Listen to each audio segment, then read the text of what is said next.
Éric Vivier est né en 1964, soit 4 années avant la formation du groupe Led Zeppelin qu'il adore.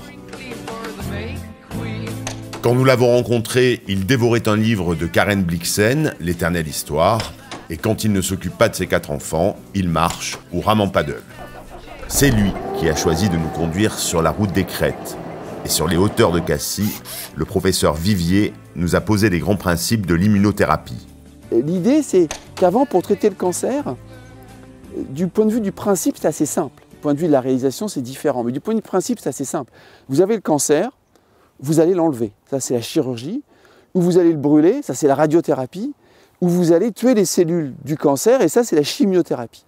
Mais on sait très bien que ça marche plus ou moins bien, et il peut y avoir des effets secondaires, dont on sait qu'ils peuvent être très importants dans la chimio en particulier, et puis ça peut récidiver. Et la grande découverte des dernières dizaines d'années dans laquelle on s'inscrit, c'est en fait de s'être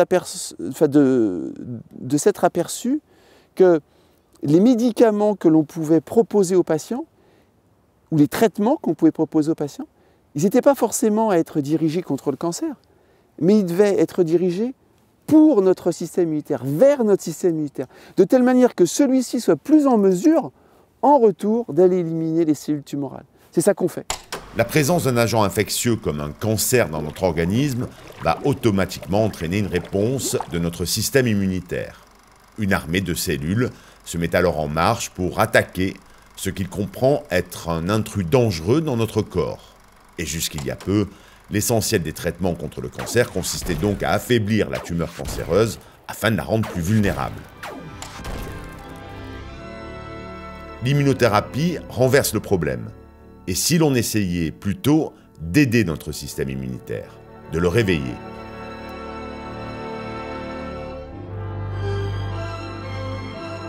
La Belle au bois dormant, elle est super, mais tant qu'elle dort, elle dort. Donc l'idée, c'est justement de la réveiller.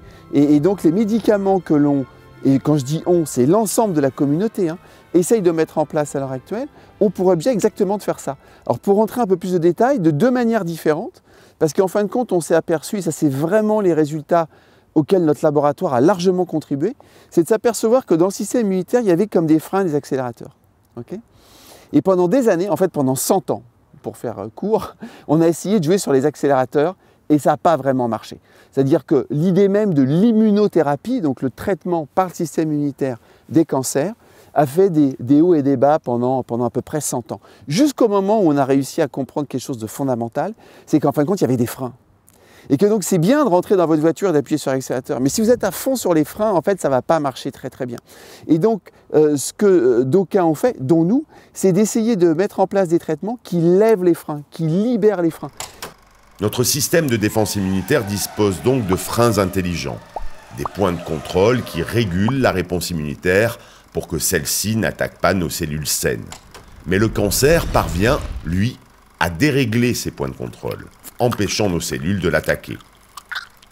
Ce sont donc des médicaments à base d'anticorps développés par le professeur Vivier qui visent à libérer la réponse immunitaire, à libérer les freins. L'idée aujourd'hui étant de contenir le cancer. Nous, notre espoir, c'est de faire en sorte que l'on puisse contrôler les cancers. J'insiste sur ce terme parce que si je prends par exemple l'exemple du sida,